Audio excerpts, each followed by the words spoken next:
Have you heard of Enron? I'm sure you have. You see, Enron was one of the most famous bankruptcies in history. See, Enron was massive, and they owed a lot of people a lot of money through just normal business operations. If you were one of the companies that they actually owed money to when they went bankrupt, are you gonna get paid?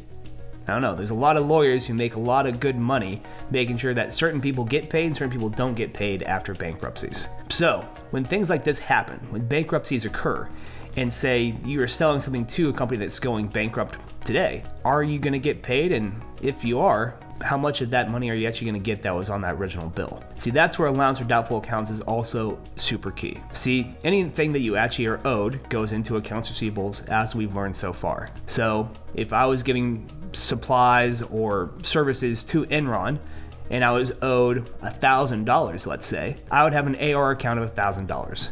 But then, of course, I got news that Enron's going to go bankrupt. Should I really expect to get all that $1,000 back? The answer is probably no. How much of it am I supposed to kind of expect to get back? That's a tougher question. I'd probably have someone really smart answer that for me, but there would definitely be a portion of it that I would expect to get back.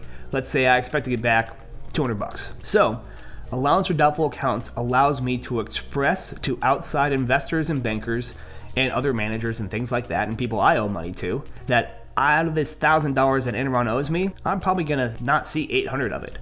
And that's gonna create the allowance for doubtful accounts in a different situation. Now, doubtful is the key word here.